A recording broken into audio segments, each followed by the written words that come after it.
میں نے جسمانی نہیں نفسیاتی طریقہ اختیار کیا تھا، میں نے اداکاری نہیں کی تھی اور اس عورت کو پیار کا دھوکہ بھی نہیں دیا تھا۔ وہ مسلمان عورت تھی، ہندوؤں اور سکھوں نے اسے تشدد کا تختہ مشق بنایا تھا۔ اس سے میرے دلی جذبات بیدار ہو گئے تھے۔ مجھے یہ بھی نظر آنے لگا تھا کہ اس عورت کو جرم سے واقفیت ہو سکتی ہے، لیکن یہ جرم میں شریک نہیں۔ کالکا پہنچے تو اس نے اس انداز سے ایک نشاندہی کی جیسے میرے احسان کا صلہ دینا چاہتی ہو۔ اسی نشاندہی میں سارا راز تھا۔ اس نے مجھے وہ کوارٹر بتایا جس میں اس کا خاوند رہائش پذیر تھا۔ جنت بھی اس کے ساتھ تھی۔ وہاں سے انہیں بھٹنڈا بھیج دیا گیا تھا۔ اتنا عرصہ یہ کوارٹر خالی رہا تھا۔ جنت نے اس کے صحن میں ایک جگہ اشارہ کر کے کہا کہ یہاں سے کھودو۔ کھدائی گہری کرنی پڑی۔ لوہے کا ایک باکس برآمد ہوا، اس میں سے ایک پستول برآمد ہوا۔ یہ اسی ساخت کا تھا جو عبد الکریم کے مرنے کے بعد بھٹنڈا سے اس سے برآمد ہوا تھا۔ جنت نے بتایا کہ ریل موٹر پر ان دونوں پستولوں سے فائرنگ کی گئی تھی اور فائرنگ کرنے والے عبد الکریم اور اس کا بھائی عبد الرحیم تھے۔ یہ 4 سدہ کے رہنے والے تھے۔ ہم نے جب کالکا کی واردات کے کاغذات کا مطالعہ کیا تو ان میں مارے جانے والے میجر جنرل کیری گرے کی بیوی کا بیان نظر آیا۔ اس نے کہا تھا کہ وہ اپنے خاوند کے ساتھ صوبہ سرحد کے قبائلی علاقے کی ایک چھاؤنی ریزمک میں کچھ عرصہ رہی تھی۔ وہاں اس نے پشتو زبان سیکھی تھی۔ وہ پشتو سمجھنے لگی تھی۔ اس نے بتایا کہ جب ریل موٹر پر فائرنگ کے بعد 2 نقاب پوش اندر آئے تو ان میں سے ایک نے پشتو میں کہا تھا، یہ وہ گاڑی نہیں ہے۔ کسی نے بھی اس کے بیان کی طرف توجہ نہیں دی تھی، ورنہ یہ پتہ چل جاتا کہ ملزم پٹھان ہیں۔ اب جنت نے انکشاف کیا تو میجر جنرل کیری گرے کی بیوی کا بیان صحیح نکلا۔ جنت نے انکشاف کیا کہ ایک روز 4 سدہ سے عبد الکریم کا چھوٹا بھائی عبد الرحیم آیا اور آنے کا مقصد یہ بتایا کہ اس کی شادی کی بات پکی ہو گئی ہے، لیکن پیسے نہیں ہیں۔ پیسے نہ ہونے کی وجہ سے شادی کا ملتوی یا منسوخ ہو جانا بڑی بے عزتی کا باعث بنتا۔ یہ عزت کا مسئلہ تھا۔ عبد الکریم بڑا بھائی تھا، وہ چھوٹے بھائی کو مایوس نہیں کرنا چاہتا تھا، لیکن اتنے پیسے اس کے پاس نہیں تھے اور اتنا قرض بھی کہیں سے نہیں مل سکتا تھا۔ دونوں بھائی کسی اور طریقے سے پیسے کے حصول کی اسکیمیں بنانے لگے۔ جنت دوسرے کمرے میں بیٹھی سن رہی تھی۔ عبد الکریم نے یہ اسکیم بنائی کہ رات کو بکنگ آفس کو لوٹا جائے، لیکن یہ اسکیم اس وجہ سے رد کر دی گئی کہ ریلوے اسٹیشن بالکل سامنے ہے، پکڑے جائیں گے۔ وہ کوئی اور ترکیب سوچنے لگے اور 2-3 دن گزر گئے۔ عبد الکریم نے عبد الرحیم کو بتایا کہ رات شملہ سے میل وین آ رہی ہے اور اس میں 1.5-2 لاکھ روپیہ آ رہا ہے۔ جنت کو یہ معلوم نہیں تھا کہ عبد الکریم کو کس کے ذریعے سے پتہ چلا تھا کہ میل وین فلاں دن اور فلاں وقت آ رہی ہے اور اس میں اتنی زیادہ رقم ہوگی۔ دونوں بھائیوں نے میل وین کو لوٹنے کے لیے گھات کی اسکیم بنائی۔ ایک شام دونوں بھائی ریوالور اور بہت سا ایمونیشن لے کر نکل گئے۔ رات دیر سے واپس آئے، صحن میں گڑھا کھودا اور دونوں ریوالور لوہے کے باکس میں بند کر کے باکس گڑھے میں رکھا اور گڑھا بند کر دیا۔ جنت کو معلوم نہیں تھا کہ وہ کچھ رقم لائے تھے یا نہیں۔ وہ سو گئے۔ دوسرے دن عبد الرحیم اپنے گاؤں چلا گیا۔ تفتیش ہوتی رہی۔ عبد الکریم ارد گرد کی تفتیشی سرگرمیوں سے بے نیاز رہا اور 6 مہینے گزر گئے۔ عبد الکریم کو عارضی طور پر بھٹنڈا تبدیل کر دیا گیا۔ اسے کالکا واپس آنا تھا۔ اس نے گڑھا کھود کر ایک ریوالور نکال لیا اور دوسرا باکس میں بند کر کے گڑھے میں رکھ دیا اور بھٹنڈا چلے گئے۔ ایک رات عبد الکریم گھر آیا۔ جنت کو معلوم نہیں تھا کہ وہ کیا کر کے آیا ہے۔ آپ جانتے ہیں کہ بیوی کو خاوند کے ذاتی معاملات میں بولنے کا حق نہیں دیا جاتا ہے۔ پٹھان گھرانوں میں تو اس اصول پر سختی سے عمل کیا جاتا ہے۔ جنت نے اس سے کچھ نہ پوچھا۔ وہ سو گیا۔ جنت بھی اپنے بچے کے ساتھ سو گئی۔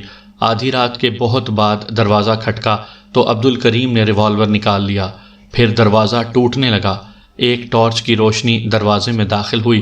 عبد الکریم نے ریوالور فائر کیا۔ ٹارچ اور ایک آدمی صحن میں گرے۔ پھر باہر سے گولیاں چلنے لگیں۔ جنت اپنے بچے کے ساتھ عبد الکریم کے کہنے پر کمرے میں چلی گئی۔ اس نے بچے کو چارپائی کے نیچے چھپا دیا۔ وہ خاوند کی مدد کرنا چاہتی تھی لیکن کوئی ہتھیار نہیں تھا۔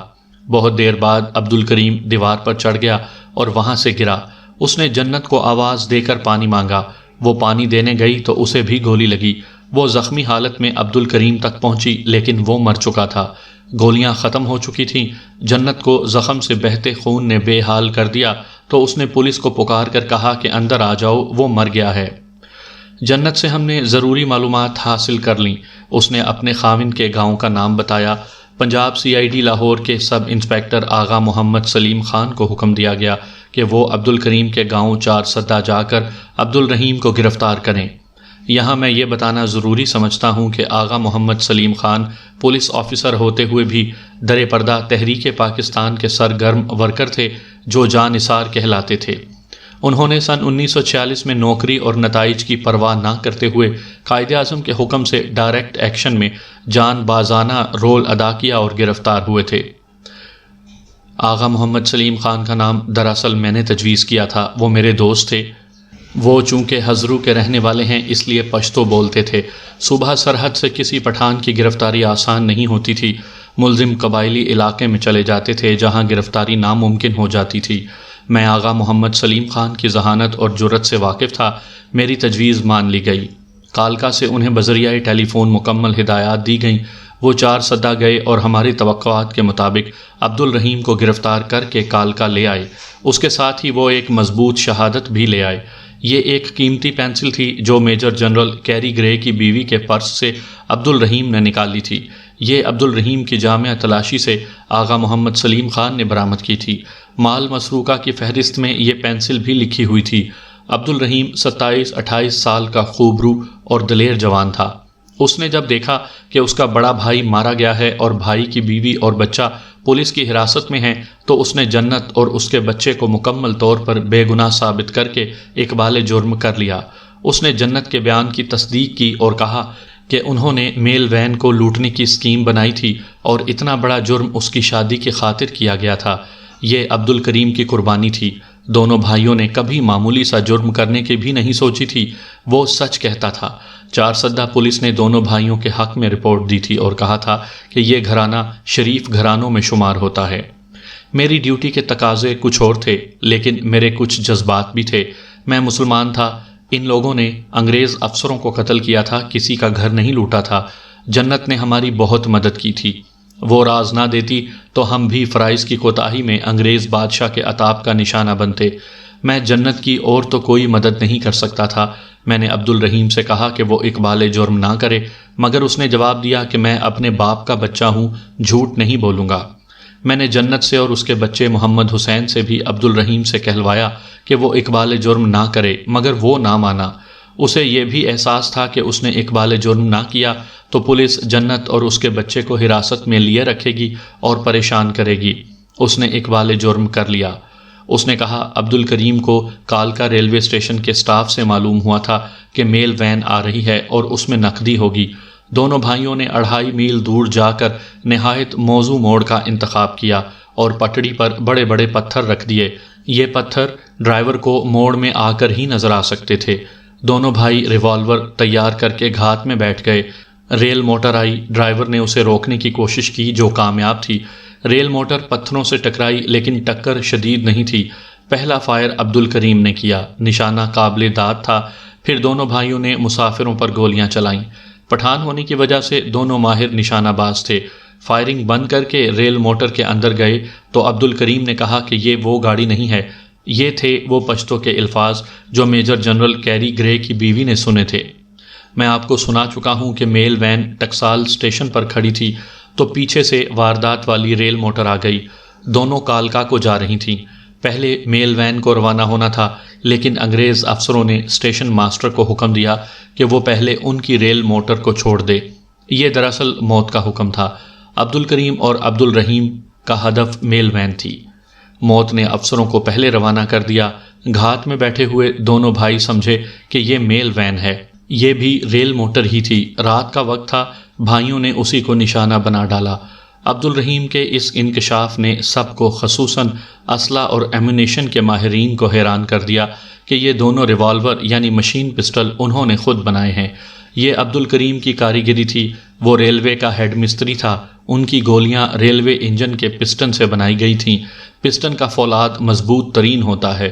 اسلحہ کا ماہر ایک انگریز تھا، وہ چکرا گیا تھا۔ عبد الکریم نے یہ پستول کچھ عرصے پہلے بنائی تھی۔ یہ جرمنی کے پستول کی بالکل صحیح نقل تھی۔ یہاں سوال پیدا ہوتا ہے کہ جرمنی کا جو پستول ابھی اسلحہ کے انگریز کے ماہرین کے لیے بھی نیا اور انوکھا تھا، اس ساخت کا پستول ایک پٹھان نے کس طرح بنا لیا؟ اس کا جواب یہ ہے کہ جنگ عظیم جو اس وقت عروج کو پہنچی ہوئی تھی، شروع ہوتے ہی جرمنی کے فوجی افسر صوبہ سرحد کے قبائلی علاقے میں پہنچ گئے تھے۔ رپورٹوں کے مطابق انہوں نے قبائلی پٹھانوں کے لیڈر فقیرہ کو اپنے ساتھ ملا لیا اور پہاڑیوں کے اندر اسلحہ، بارود اور دیگر رسد کے ذخیرے رکھنے کے لیے غاروں کی طرح گودام کھود لیے تھے۔ قبائلی علاقے کے دور اندر انہوں نے ہوائی جہاز اتارنے کے لیے میدان ہموار کر لیے تھے۔ قبائلی پٹھانوں کو آزادی کا وعدہ دیا گیا تھا۔ جرمن اس راستے ہندوستان پر حملہ کرنے کا منصوبہ بنائے ہوئے تھے۔ انہوں نے بے شمار قبائلی پٹھانوں کو کام پر لگا دیا اور انہیں اجرت اور اسلحہ دیتے تھے جو انگریز کی اس فوج کے خلاف استعمال ہوتا تھا جو پٹھانوں کو محکوم بنانے کے لیے وہاں موجود تھی۔ عبد الکریم اور عبد الرحیم نے اس دوران جرمن پستول دیکھے تھے۔ اقبال جرم مجسٹریٹ کی عدالت میں قلم بند کر لیا گیا، شہادت بھی مہیا کر لی گئی۔ جنت کی حیثیت مجرم کی نہیں، گواہ کی تھی۔